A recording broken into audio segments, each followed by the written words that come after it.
Gold trusted gold buyers మీరు తాకట్టు పెట్టిన బంగారాన్ని విడిపించి ఈ రోజు ఉన్న మార్కెట్ ధరకు కొనబడును.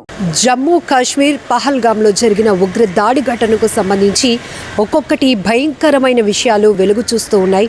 నెల్లూరు జిల్లా కావలికి చెందిన మధుసూదన్ రావు మృతి మరింత విషాదకరమని చెప్పొచ్చు. ఎందుకంటే టెర్రరిస్టులు ఏకదాటిగా 42 సార్లు ఆయన్ని కాల్చి చంపారు. వాళ్ళ తూటాలకు ఆయన బలైపోయినటువంటి ఘటన చాలా బాధాకరమైన విషయం. కుటుంబం మొత్తం శోకసంద్రంలో మునిగిపోయింది. ఆ గ్రామంలో విషాద ఛాయలు అలముకున్నాయి. ఆ కుటుంబాన్ని ఓదార్చడం ఎవరి తరం కూడా కావటం లేదు. ఈయన మధుసూదన్ రావు గారు గతంలో అమెరికాలో పనిచేశారు. 12 ఏళ్ల క్రితం నుంచి ఆయన బెంగళూరులో స్థిరపడ్డారు. బెంగళూరులో సాఫ్ట్వేర్ ఇంజనీర్గా పనిచేస్తున్నారు. మధుసూదన్ రావు గారికి అమ్మా నాన్న 80 ఇయర్స్ ఏజ్ ఉన్నటువంటి తల్లిదండ్రులతో పాటు భార్య కామాక్షి అలాగే కొడుకు కూతురు కూడా ఉన్నారు. ఇప్పుడు వాళ్ళని ఓదార్చడం మాత్రం ఎవ్వరి తరం కావటం లేదు. ఎందుకంటే ఆయన సాఫ్ట్వేర్ ఇంజనీర్గా పనిచేస్తున్నారు. నిత్యం విపరీతమైన వర్క్ స్ట్రెస్ ఉంటుంది కాబట్టి ఫ్యామిలీతో అలా సరదాగా గడపడానికి అందమైన ప్రదేశం అయినటువంటి మినీ స్విట్జర్లాండ్గా చెప్పుకునేటటువంటి పహల్గామ్కి వెళ్ళారు. అక్కడ ఆయన ప్రాణాలు పోగొట్టుకొని తిరిగి విగతజీవిగా వస్తారని ఎవరు ఊహించలేనటువంటి పరిస్థితి. ఇప్పుడు చెన్నైకి తీసుకొచ్చారు. ఫస్ట్ ఆయన మృతదేహాన్ని అక్కడి నుంచి నేరుగా కావలికి తీసుకురావటం, అక్కడ అధికారిక అంత్యక్రియ కార్యక్రమాలన్నీ కూడా అధికారికంగా జరిపించే పనులు కూడా జరుగుతున్నాయి. కానీ పూర్తి స్థాయిలో ఈ పహల్గామ్లో జరిగినటువంటి ఉగ్ర దాడి, టెర్రరిస్టుల అటాక్ అనేది చాలా భీతి కొలుపుతున్నటువంటి దృశ్యాలు. అలాగే విశాఖకు సంబంధించి 6 కూడా ఇక్కడి నుంచి అక్కడికి వెళ్ళారు. మరొక 2 రోజుల్లో హ్యాపీగా చాలా స్వీట్ మెమోరీస్తో విషాదంగా ఇక్కడికి రావడం జరిగింది. ఎవరైతే సచ్చి చంద్రమౌళి గారు SBI రిటైర్డ్ ఎంప్లాయీ ఉన్నారో ఆయన చాలా యాక్టివ్ రోల్ తీసుకున్నారు. అందరినీ సరదాగా గ్యాదర్ చేసి వెళ్ళారు. ఆయన వైజాగ్లో రిటైర్డ్ బ్యాంక్ ఎంప్లాయీ అయినప్పటికీ కూడా చాలా వాకర్స్ అసోసియేషన్స్లో చాలా యాక్టివ్ మెంబర్గా ఉంటారు. కాబట్టి ఇట్లా ఏర్పడినటువంటి పరిచయాల ద్వారా ఒక 3 ఫ్యామిలీస్ భార్యాభర్తలు కలిపి మొత్తం 6 వెళ్ళటం జరిగింది. అందులో ఆయన ప్రతిదీ లీడ్ చేశారు. చాలా హ్యాపీగా మా జర్నీ కంటిన్యూ అయింది.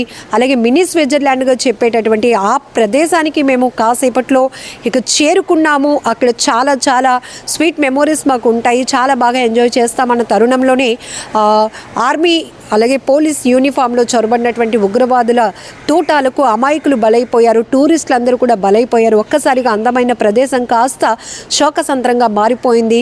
హాహాకారాలతో అక్కడ భయంకరమైన పరిస్థితులు కనిపించాయంటూ చంద్రమౌళి గారితో పాటు విశాఖ నుంచి వెళ్ళిన 6 శశిధర్ ఫ్యామిలీ కూడా ఐ డ్రీమ్తో మాట్లాడుతూ వాళ్ళు చెప్పినటువంటి ప్రతి ఒక్క విషయం ఒళ్ళు గగురుపాటుకు గురి చేస్తుంది. భయానకమైన దృశ్యాలు మేము చూసాం. ఇప్పటి వరకు యాక్షన్ సినిమాల్లో చూసేటటువంటి తుపాకుల పేలుళ్ళు ఏవైతే ఉంటాయో అవి టెర్రరిస్టులను అతి దగ్గరగా మాకు చూసినప్పటికీ గుండెలు జారిపోయాయి. ఇక మా ప్రాణాలపైన ఆశలు మేము వదులుకున్నాం. కానీ వాళ్ళు మహిళల్ని పిల్లల్ని విడిచిపెట్టి మీరు వెళ్ళి మీ మోదీ గవర్నమెంట్కి మోదీతో చెప్పండి మేమే కాల్చి చంపేశామని చెప్పి మీ మగవాళ్ళని చంపేశాము అని మీరు చెప్పండి అని కూడా వాళ్ళు చెప్పిన మాటలు కొంతమంది మహిళలు అంటే ఏదైతే దాడి ఘటన జరిగిన తర్వాత ఇమీడియట్గా అక్కడికి ఆర్మీ దళాలు చేరుకున్నాయి. వాళ్ళని రెస్క్యూ చేసి దగ్గరలో ఉన్నటువంటి హాస్పిటల్కి తరలించినప్పుడు అక్కడ ఎవరైతే బాధితులు టూరిస్టులుగా వెళ్ళినటువంటి వాళ్ళు టెర్రరిస్టుల చేతిలో దాడికి బలైపోయి బాధితులుగా మిగిలిన మరికొందరు కొన్ని విషయాలు చర్చించుకున్నప్పుడు ఒక్కొక్కరు మాటలు ఇప్పటికీ ఆ చెవుల్లో పడ్డ మాటలు మర్చిపోలేకపోతున్నాం. ఇప్పటికీ కూడా ఆ ప్యానిక్ సిచ్యువేషన్ నుంచి మేము బయటపడలేకపోతున్నాం. మా కాళ్ళు చేతులు వణికిపోతున్నాం అంటూ శశిధర్ వాళ్ళ భార్య కానీ శశిధర్ గారు కానీ చెప్తున్న మాటలు వింటేనే ఇంకా ప్రతి ఒక్కరు కూడా అసలు పర్యాటక ప్రదేశాలకు వెళ్ళాలంటేనే ఇంత వణుకు పుట్టించేటటువంటి సిచ్యువేషన్ని ఈ దాడి ఘటన ద్వారా ఒక్కసారి మనం చూసుకోవచ్చు. చాలామంది తండ్రులను కోల్పోయిన వాళ్ళైతే చిన్నపిల్లలు వైజాగ్ నుంచి పహల్గామ్ టూర్కి వెళ్ళినటువంటి 6 ఎవరైతే శశిధర్ గారి ఫ్యామిలీ చెప్తున్న మాటలు వింటుంటేనే ప్రత్యక్షంగా వాళ్ళు చూసినటువంటి ఆ భయానకమైన దృశ్యాల గురించి వివరిస్తూ ఉంటేనే వాళ్ళు కళ్ళంటూ ఇప్పటికీ కూడా కంటతడి ఆరలేదు. వినే వాళ్ళకి కూడా చాలా భయం వేస్తోంది. ఎవరైతే ప్రాణాలు కోల్పోయినటువంటి సత్య చంద్రమౌళి గారు వాళ్ళ భార్య నాగమణి గారిని ఓదార్చడం అయితే మా తరం కాలేదు. ఆయన తిరిగి వస్తారు అని కొన్ని గంటల పాటు ఆమెకు నచ్చజెప్పే ప్రయత్నం చేశాం. కానీ ఆయన పూర్తిగా ప్రాణాలు పోగొట్టుకొని ఉంటారు అని మేమెవ్వరమీ ఊహించలేదు. టెర్రరిస్టులు అంత ఉగ్ర మోకల దాడిలో అమాయకుల్ని పొట్టను పెట్టుకున్నారు. అసలు కాశ్మీర్ అంటేనే పర్యాటకుల పైన ఆధారపడినటువంటి ప్రాంతం. అతి సుందరమైన ప్రదేశాలలో టాప్ ప్లేస్లో ఉన్నటువంటి ప్లేస్ అది. కానీ ఇలా ఎంతో ఎంతో సరదాగా ఆహ్లాదంగా కుటుంబాలతో గడపడానికి వెళ్ళిన వాళ్ళు, హనీమూన్ కోసం కొత్తగా పెళ్ళైనటువంటి జంటలు, ఇంకా 7 రోజులు మాత్రమే అయినటువంటి భారత నేవీ ఆఫీసర్ ఎవరైతే వినయ్ నార్మల్ గారు, వీళ్ళందరూ కూడా ప్రాణాలు పోగొట్టుకోవటం, ఆ భార్య దిక్కుతోచని స్థితిలో ఏడవటం, ఇవన్నీ దృశ్యాలు ఇంకా మా కళ్ళ ముందే కదలాడుతూ ఉన్నాయి. ఇంకా మేము అప్పుడే తేరుకుంటాము అని కూడా మేము అనుకోవటం లేదు. ఇప్పటికే మా ఆరోగ్య పరిస్థితి కూడా చాలా క్షీణించినటువంటి సిచ్యువేషన్ ఉంది అని కూడా వాళ్ళు చెప్తున్నటువంటి మాటలు ప్రతి ఒక్కరిని కదిలిస్తున్నాయి. ప్రపంచ దేశాలు కూడా ఈ దాడిని తీవ్రంగా ఖండిస్తున్నాయి. అలాగే ఇప్పటికే ప్రధాని మోదీ గారు స్టేట్మెంట్ కూడా చూస్తున్నాం. ఎక్స్లో చాలామంది వాళ్ళ అభిప్రాయాలు వ్యక్తం చేస్తున్నారు. మరికొంతమంది నెటిజన్లు అయితే చాలా సీరియస్గా ఫైర్ అవుతున్నారు.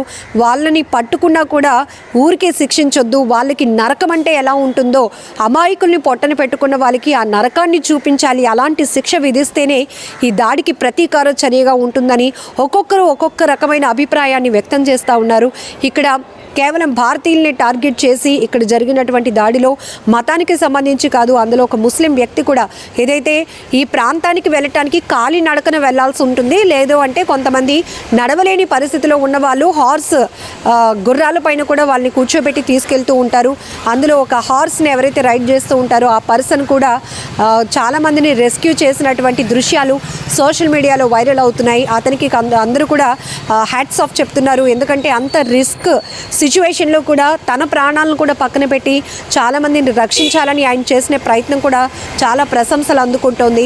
అతను కూడా ఒక ముస్లిం అయ్యుండి అతను కూడా ప్రాణాలు ఒడ్డి మరి చాలామందిని సేవ్ చేయగలిగారు అని చెప్తున్నారు.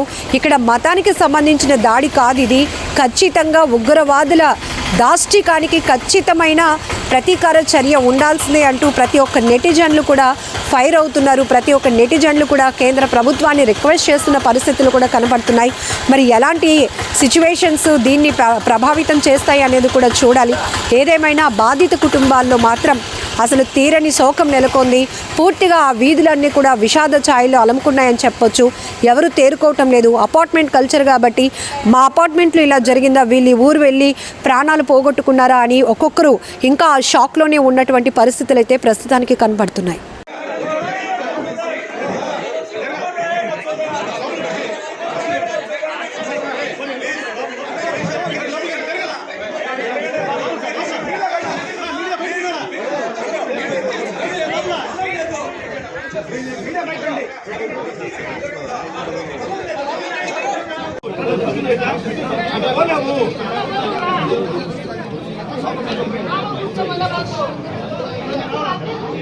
Vamos,